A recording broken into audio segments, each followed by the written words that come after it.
Beautiful killer. I drop bombs like Hiroshima. Somebody said, look at LeakYou video. What the fuck is LeakYou? Is it like a site? What's LeakYou? LeakYou. Is it a YouTube channel? Oh, shit. Oh, all right, bet. Here we go.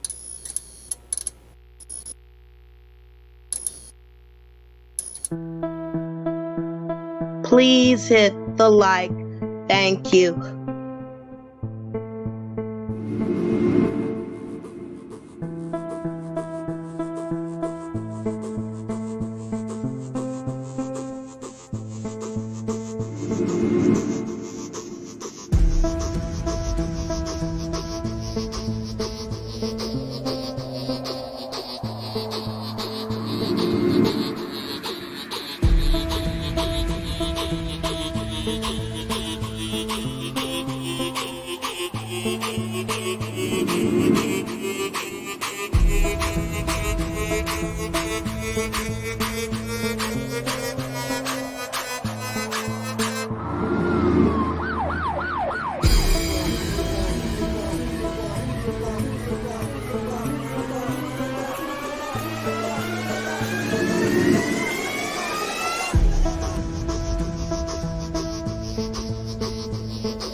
One, two, three, four.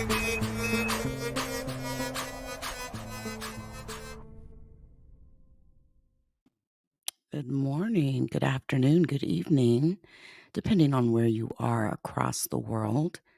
I hope you all are having a fantastic Monday or start to your week. It's tax day. You didn't get your taxes done yet. I hope you got your extensions filed.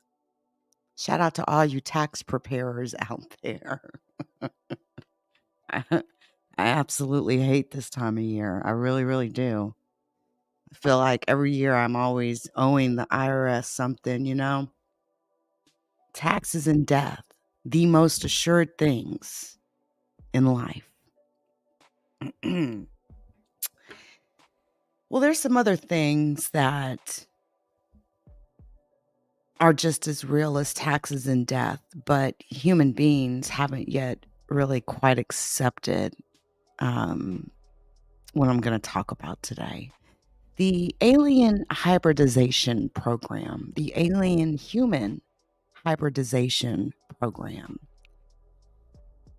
All of these alien abductions, people always wonder, what's up with all of these abductions that happen? What's happening? You know, we hear about all of these medical procedures that are being done, even amazing healings of some people, various experiences, right? But a very common theme that we hear in regards to alien abduction is, one, the harvesting of souls or soul content, and two, the harvesting of sperm and eggs. Now, a woman named Mabel White had an experience, and I want to show a little clip here for experience. And then we're going to talk about a hybrid named Rachel. Book was written about a hybrid being named Rachel. Now, the around the rumor mill, it goes a little something like this: that people are abducted, women specifically.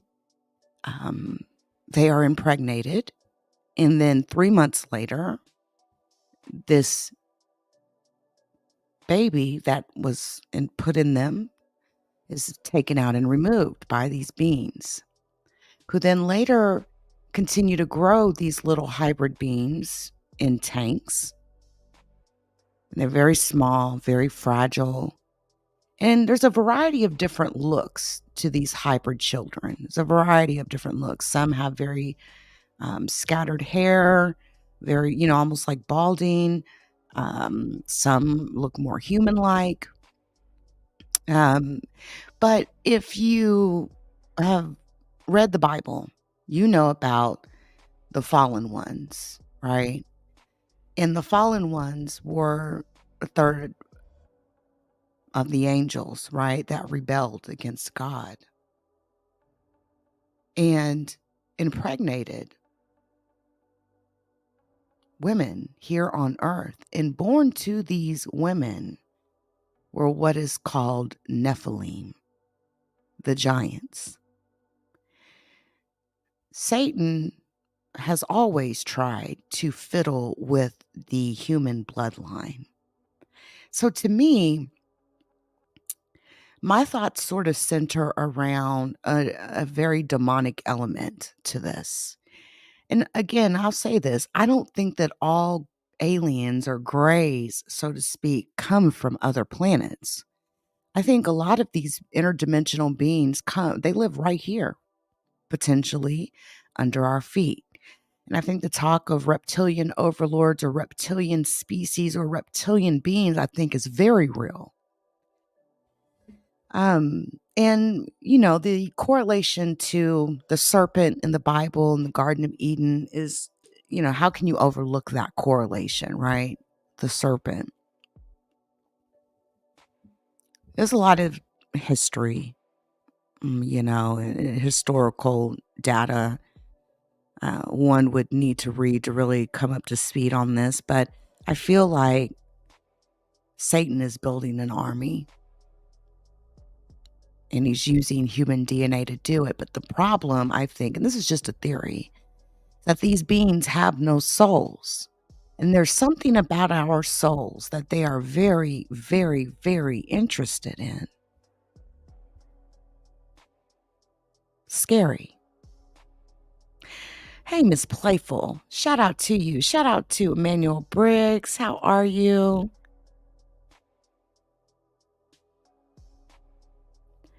Now, I want you all to hear Miss Mabel White.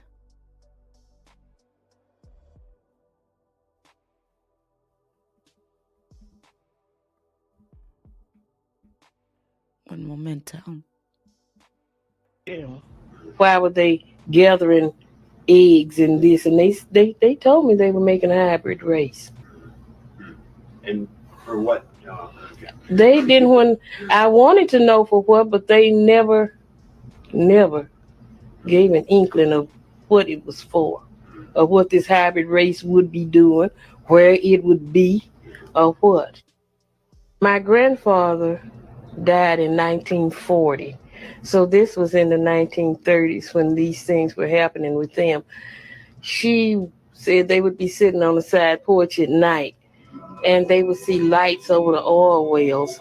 And a lot of times they would see what they thought were little children dressed in white running around the oil wells.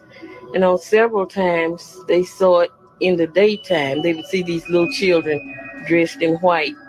And once or twice they got up to go see if they could catch the little children and find out who they were, and they would start out, but by the time they would get there, the children would be gone.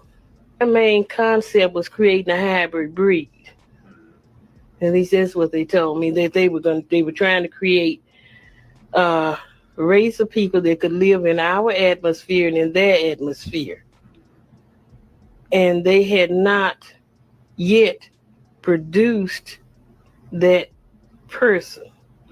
Now, on another occasion, I remembered being shown a baby that really favored my grandson a lot. If you would, give it the slant eyes, they weren't as big as their eyes, but it looked human. And I knew that this was my child. And I wanted to take that child with me, but they said that it would not be able to live in this atmosphere. Well, I know that it was physical, because if I did not get out of that car, where did I get all that dirt that was up to here on me? If I just stepped out of the car and looked up, because we were on pavement. So it's no way that I could have got that much dirt on me just standing outside a car on the street looking. And that's the first thing that let me know that it was real. And beside this knot, which might be, you could say that it could be anything. The bruises are real. Nobody is beating me up in my sleep. Because if anybody hit me that hard, I would wake up. And the places where I have the bruises, I couldn't give them to myself. And like I said, if I bumped into something that hard, I would certainly remember it. So it's real to me. It's not really a frightening experience. It's just, it happens and it doesn't leave you frightened. I think the thing that frightened me the most was that I was not consciously aware of what had happened. And I did not know what to put these ships with. I didn't have anything concrete to say, well, they're coming to do this or that. I just had the frightening feeling. And after I found out what had happened, I was at peace with what had happened, knowing that there's nothing that I can do about it, because I cannot stop them. Nobody can stop them from doing what they want to do. Nobody on this earth.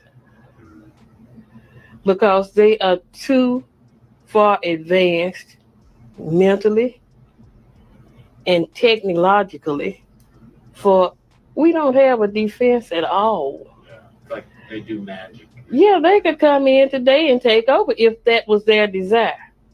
But like I said, I don't feel that it's their desire to take over through violence, and they don't care about governments. See, government control is not their thing. They want bodies, and they want minds that are going to do what they want the minds to do, but they need the bodies to do whatever it is with. And that's where we come in. That is pretty damn scary, if you ask me. The fact that one could be kidnapped, right, and impregnated. The fact that you would have basically a seed out here walking around and you're not even aware. The story was written many years ago, a novel. Well, could have been a novel, but a real page turner nonetheless. A woman named Helen, who was born and raised in rural New York, had attended a one-room country school during elementary school years. Years later, she took a few courses in creative writing and law at various junior colleges, and through a series of coincidences, hard work, self-study, and determination, she became one of the first certified medical transcriptionists in California. And since then, has authored 6 books. As a child, she saw lights in the night sky near her house, said by locals to be the aurora borealis. She never once believed that these pulsating red, blue, and green lights that appeared in various formations, hovering in the sky and then shooting towards the ground, emitting a shimmering glow, and always in the same place, the same time each evening, were northern lights. And after each of these experiences, she came away with a very powerful sense of peace. And since then, and continuing to the present, Helen's life has been filled with instances of precognition, paranormal event, and synchronicities which she believes have occurred to show her the way to a much broader life experience, including the belief that we are not alone in the universe. Now, Helen Luttrell says she remembers a Colonel Nadine telling her that the facilities of Area 51, Four Corners, Area 51, was utilized to work underground to help teach our scientists also about the use of artificial blood, fingers, eyes, and body parts that has never been done before. and that there was even a treaty that we had with the ETs. And there's been a lot of talk about this treaty. And the agreement with this treaty was that we agreed to allow people to be kidnapped.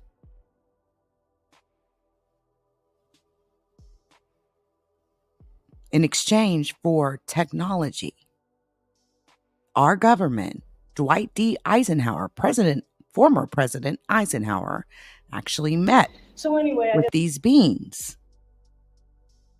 He was supposed to have went for a dental appointment over a 3-day period, and instead was meeting with grays that were supposedly from Zeta Reticuli. But I want you to hear this story really quick. It's very interesting. It's also much about it at the time, but it's also about a experience with a hybrid being. There and waited for her to come back. And as she returned, I guess she tripped on a wrinkle in the rug or her own feet or something. Anyway, I could see she was going to go right over straight. She didn't bend at the waist or anything. She didn't try to catch herself either. So I was standing close enough to reach out and grab her, and I did. I grabbed her left arm and kind of stood her back up again. And as I did, the sleeve of her jumpsuit slid up. And by the way, she always wore a long sleeve jumpsuit, plus a bandana tied around her head, and in those days, they tied it under the chin. They didn't tie it back in the back like they do now, but she had it tied under her chin, and she had huge wraparound sunglasses on. And she wore this whole outfit indoors and out all the time. So anyway, I reached out and I grabbed her arm, and as I did, her sleeve slid up like this. And I found myself grabbing onto skin that didn't feel quite real. I don't know if any of you out there, yes, I do too. Some of you are old enough to remember those dolls that we used to have. The skin was guaranteed to feel real. Well, it sort of did, but not really. And I remember my doll Beverly, she had skin like that. And anyhow, as I grabbed onto Rachel's arm and stood her back up, then with both hands, the skin didn't feel real. Not like other people's anyway. To begin with, it felt really cool, and it was a hot evening. It should have felt hot because it was in that part of California at that time of year. It's pretty warm. So anyway, I stood there holding onto her for a minute, and then I realized the skin felt different yet. It was sort of spongy, like mushrooms. And you know, mushrooms have sort of a cool, they just have a spongy feel to them, and that was how the skin felt. Well, if that would have been the end of it, that would have been great. I wouldn't have thought much about it, but just then, as a result of the jerk, bring her back up to standing, her glasses slid down on her nose, and I found myself looking face to face, eyeball to eyeball almost, into her eyes, and I had never, ever seen eyes like that in my whole life. They were huge, kind of rounded in the middle, next to the nose, and they went clear around onto the outside of her temples, and about a third of the way, between a third and a half of the way out. And they were avocado green, the inside of an avocado. And they had vertical black slits. And for a few seconds, I was pretty frightened because I'd never seen anything like that. And I just stood there. I was just drawn into her eyes almost. I'd never felt like that before either. It was bad enough not to see anything like it. I never felt that way before. And as I kept looking into her eyes, I could see that she was much more frightened than I was. And at that moment, my emotions turned to more of compassion because of how frightened she was.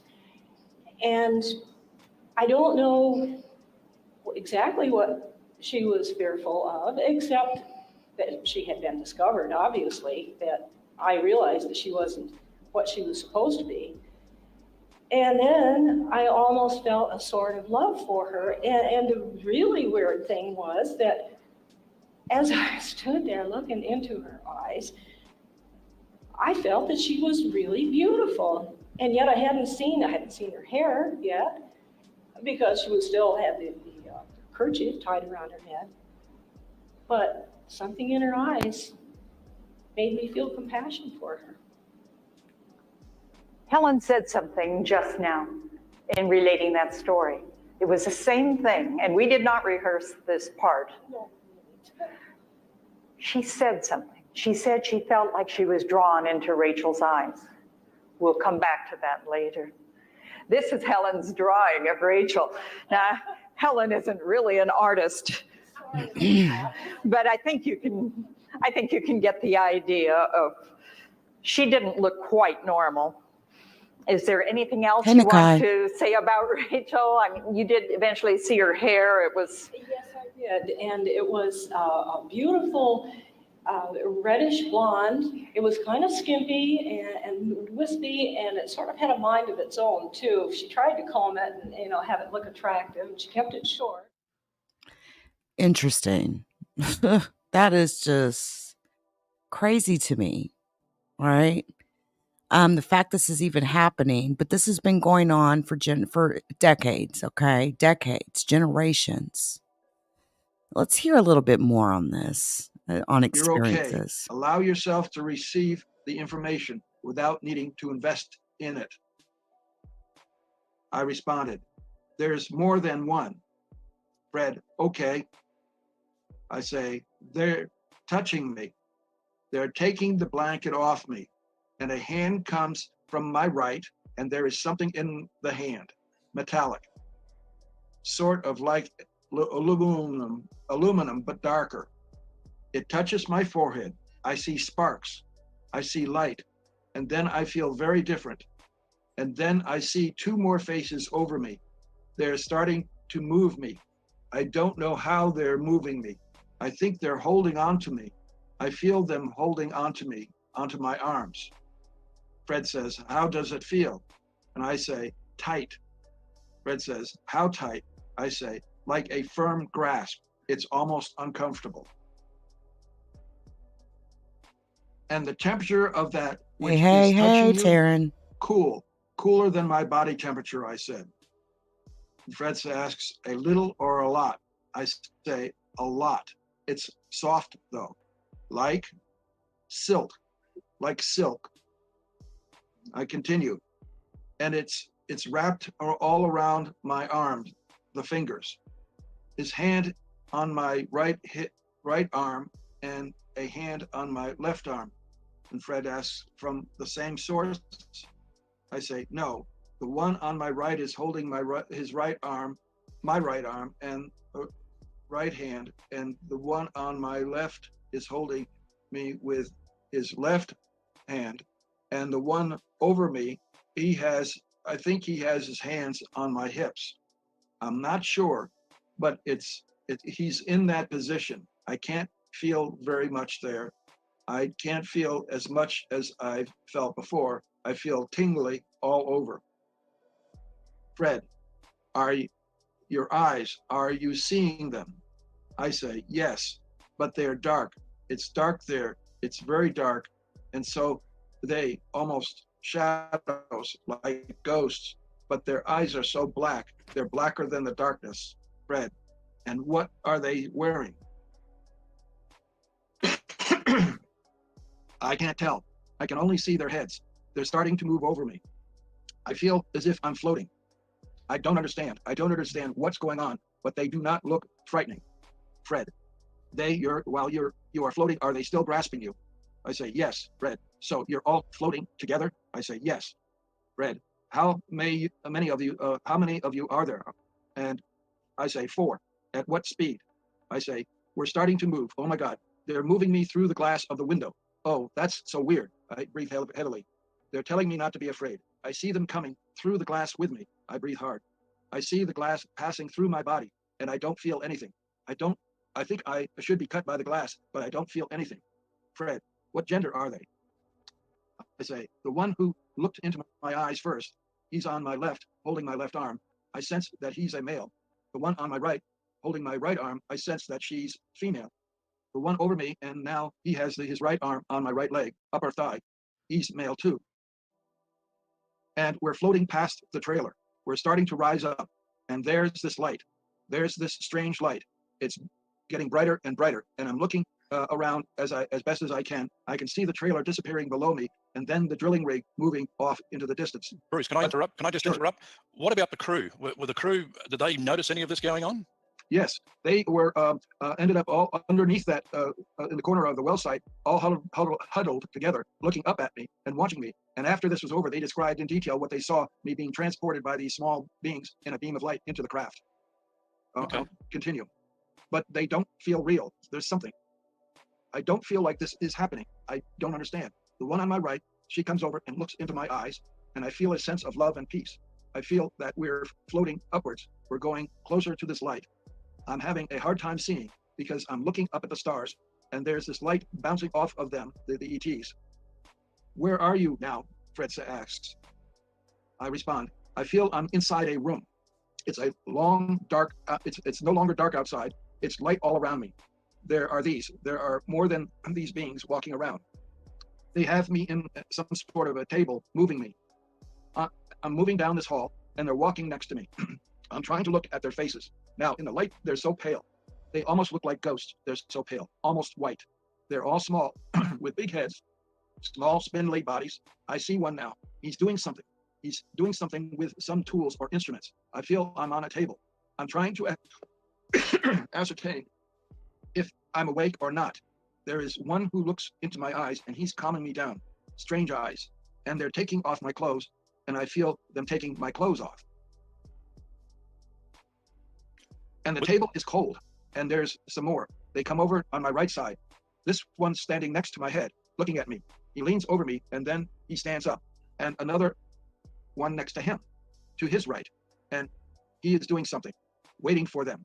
The one on my left who is bringing over some instruments. The one who is looking into my eyes keeps on telling me not to be afraid.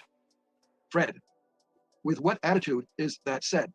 I respond, with a lovingness. It's like he knows who I am. Fred, what are they doing? What's happening? I respond, I'm seeing more of the room now, and I see them moving around and moving very quickly, and I don't know what they're doing because I can't see what they are doing. I can only see where they are relative to my body. I feel them touching me on my abdomen and around my genitals, and they are doing something there. And the one with the instruments, he's come between my legs, and he is doing something there. And I begin to feel some pain. And the one on to my right, he looks again into my eyes, and the pain starts to go away, but I can still feel it. I'm seeing this in a detached way right now. I feel like it's happening with me, but I'm not. I'm like more of an observer. I don't remember seeing these beings before. They're different from those that I've seen before. And Fred asked, recently before? And I said, yes. Fred continues, describe who that you're with now. I'm still with the one on my right side, and he's been there all the time. He wants to make sure I'm comfortable and not in pain. I'm surprised by the way they look. They don't look like what I thought they should look like. They look more wrinkled on their foreheads, and their eyes are not as big as the typical ones I've seen before. And they're all the same color, as if they are not wearing any clothes. They're all in this chalky white color. They look so strange.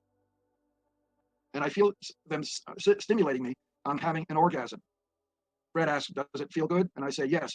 At first it feels good, but they keep on making me have an orgasm, and it's getting more and more painful. I can't stop. And I start crying out, stop. And the one next to me looks into my eyes, and I don't like him looking into my eyes. Fred asks, what are you reacting to? I respond, he's right on top of me now. He's right over me, almost as if he's climbed up on top of me. And he has his head right on top of mine, and he's looking straight down into me. Fred, you know for sure it is a he? And I said, yes. How? Fred asks. I have a very strong negative reaction to him. I feel repulsed by him. I feel very warm and close to the woman, and she's down by my legs. Fred asks, is she communicating with you? I respond, she's telling me how good it feels. And Fred asks, how good what feels? And I respond, the orgasm. Fred asks, is she involved in it with you? I respond, I can't see. I feel this pressure on me down there. I can't tell for sure, but she is telling me how good it feels and to continue. I don't think she is having intercourse with me. I think she wants me to come more. Fred asks, how is your sperm being collected? I respond, there's this tube that comes over my right thigh and goes into something on my right. I can feel her hand on my penis. They're collecting so much. Finally, it's over. I'm so relieved. Now they're shining something in my eyes. Fred, are you being held down? And I respond, I can't move. Fred, do you know how and why? I respond, I don't know. When one climbed up on top of me, he had his hands on my arms as if he was trying to hold me down. Fred, what's the ambient temperature in relationship to what you expect? I responded, it feels cold. I feel warmth of the lights from above, but I still feel cold. Fred, is there still something on top of you, someone on top of you? I respond, no, it's over. Fred, what were they doing on top of you? I respond, holding me down and looking into my eyes. I think I tried to resist. I wanted to stop them. It was hurting so much. I felt something being put inside my scrotum. I felt them push it through my skin. And the one on my right, he came over me and looked at me. He said, this will help you have a normal ejaculation. And Fred asked, you normally had normal ejaculations, right? And I responded, no. Okay. Fred responded, it was very difficult for me to have a normal ejaculation, and it was usually somewhat painful. And I'd almost thought I was sterile ever since an accident, a childhood accident at age 12, that put me on the operating table for 5 hours, and which caused one of my testicles to atrophy. The pain in my scrotum is going away, although my testicles ache more than they've ever ached before. Fred, do they talk to each other? I say, I don't hear any sounds. Fred, is there a leader among them? I respond, the one who had instruments. They are all so similar. The beings look so similar. Fred, more similar than? And I respond, than the small grays that I've seen before and the tall grays. They're different. They're all sort of alike, like as in clones. The one distinction is that one of them is talking to the others. He stays on my left side, and the others are on my right side and watching him, and I know he's communicating with them. The only one that I can hear in my head is the one who is looking over me. Fred, does he have an accent? I respond, no, he doesn't say much. I'd ask him, and he doesn't answer. He just tells me, calm down, everything is going to be all right. It will be over soon. And he looks into my eyes, and I feel him controlling me. I feel my fear and pain go away when he does, but the pain comes back soon after he stops. Fred, what does he do to alleviate your pain? I respond, he looks into my eyes. His skin is so wrinkled, and I feel peace. A sense of pleasure and peace takes over my body. I feel like I'm inside my head. Excuse me. About that. Let me go back. He looks into my eyes, and I feel him controlling me. I feel my fear and pain go away when he does, but the pain comes back as soon after he stops. Fred.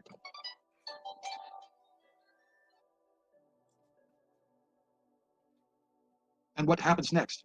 They tell me to get off the table, and I'm standing there, and they tell me to put my clothes back on, and they move the table.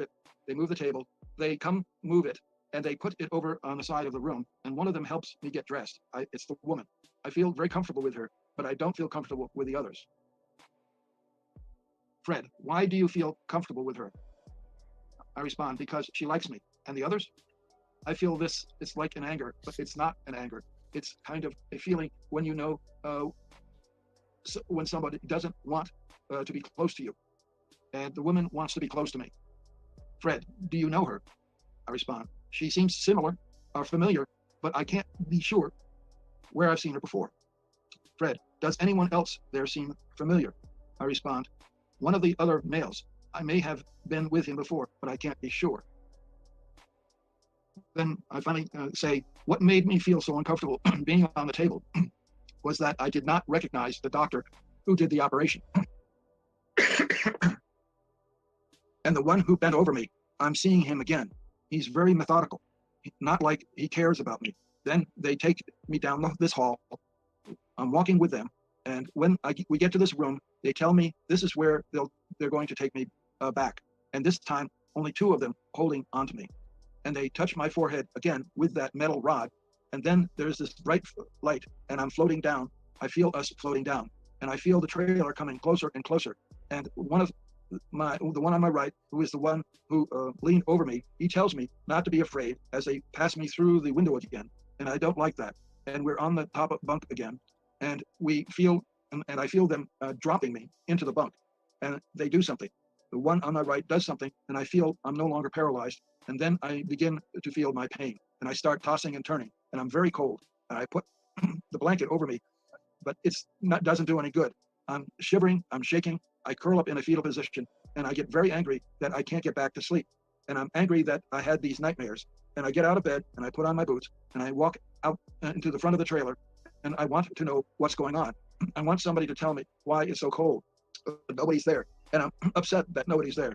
And my testicles ache. They ache very badly, and I don't know why. And I open up the door and look out, and I look at the drilling rig and drilling platform, and there's nobody on the platform. I want to know why. This is a 24/7 drilling operation. I look around to the side, and I see everybody clustered together out there like a huddle, looking up into the sky. And I see some lights move away quickly, and then they turn and start walking back towards me. Earlier, you spoke about Travis Walton, and the difference between your case and his is that you felt that you were like a marked man. What gave you that impression? There are some incredible stories of abduction, and that theme, what I just ran you through the last 30 minutes, is a theme that is so prevalent. But imagine having sperm and eggs, your reproductive material, just stolen from you and used to create beings that are half human and half extraterrestrial. You have no say in it. To go up into a woman's body and take her eggs, or to force a man to have an ejaculation with these various tools that we've heard over the years. It is just a very scary thought. And when you add the fact that our government had a treaty with some of these beings to abduct humans in exchange for technology, it just takes on such a evil, it's just there's such evil attached to that.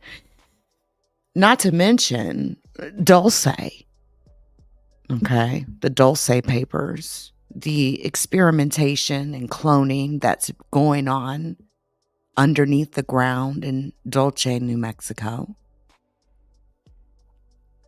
where there is 7 potentially more stories underground. And in 3 of these levels, it's completely controlled by these beings, where there is cloning of the worst kind that you could imagine. And it's called Nightmare Hall.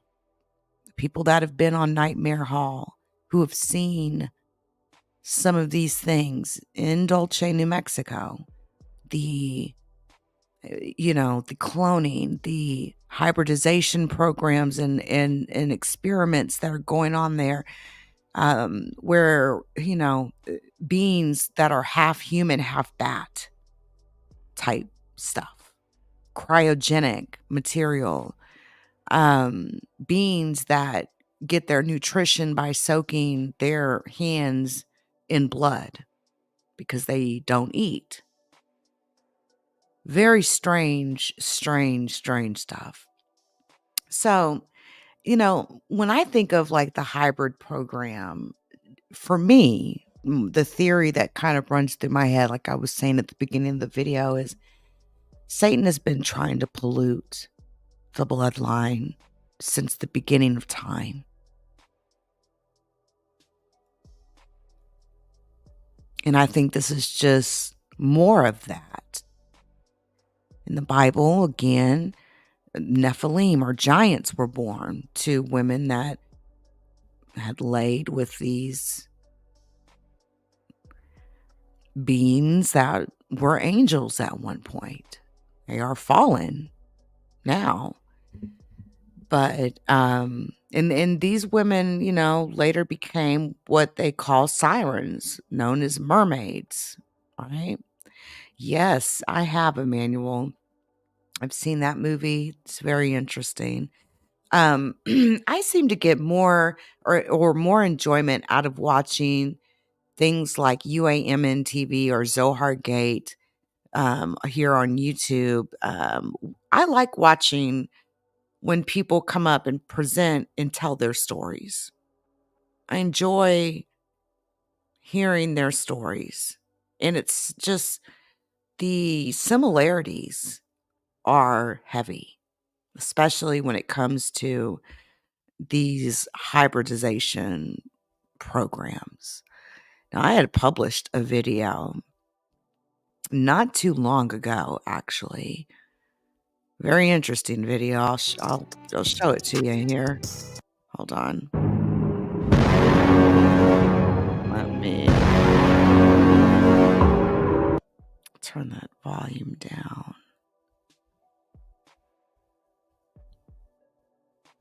And I'll take this overlay off.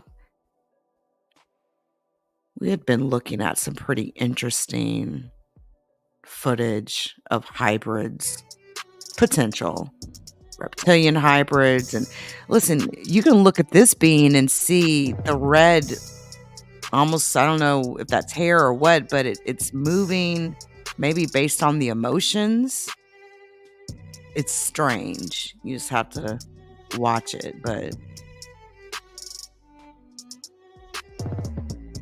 And there's human beings that are doing experiments to hybridize human cells with animal cells. I mean, it's a very scary world out there in science sometimes.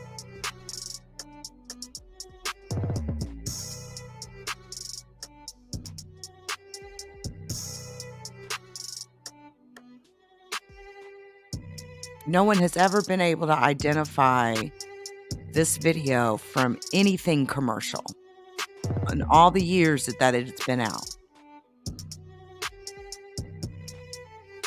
That is one strange looking humanoid, let me tell you.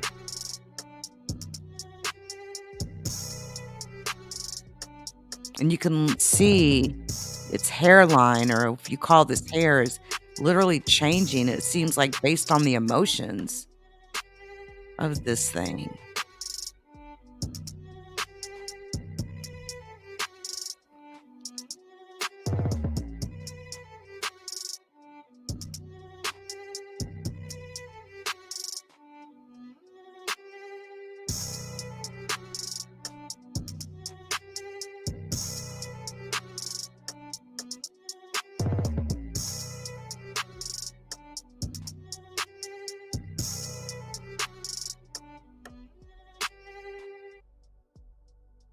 Amnesia beast, don't forget the money, man.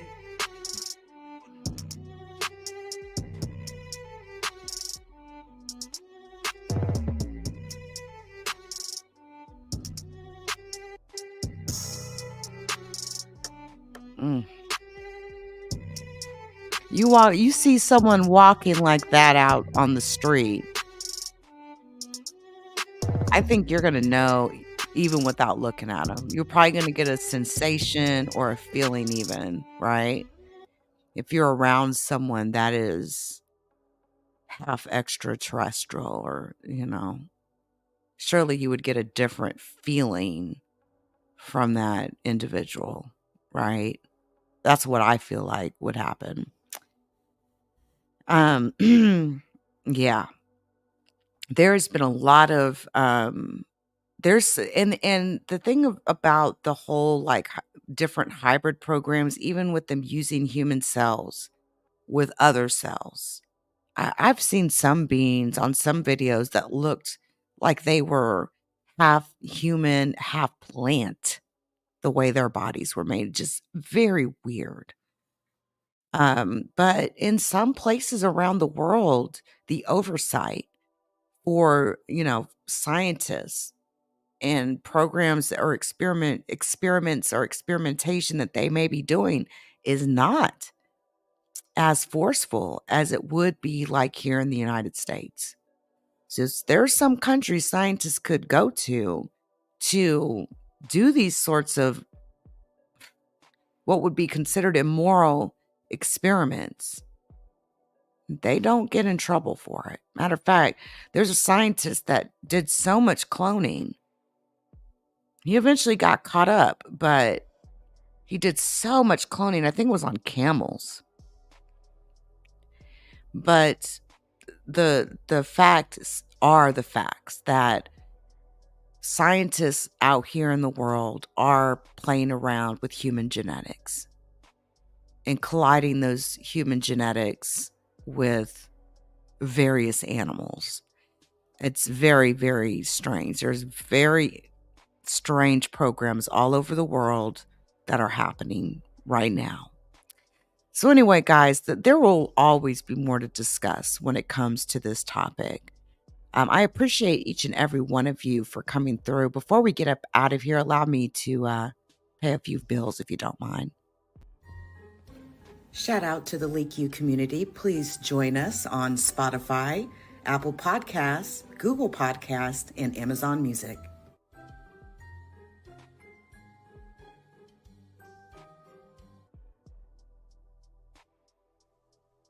Please hit the like. Thank you.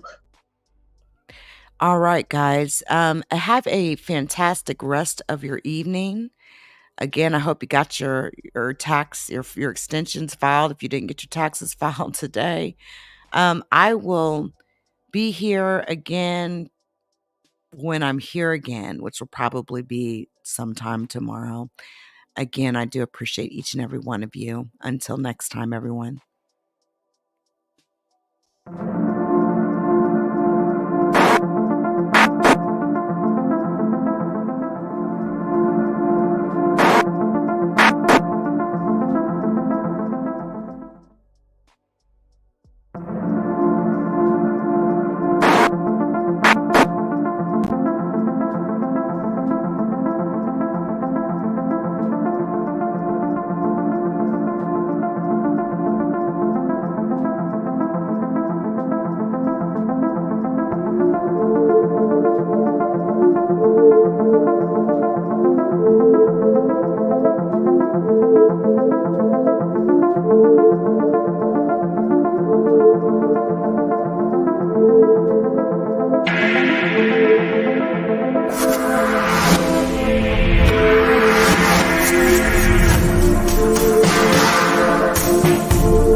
The judgment sentence that you are an asshole.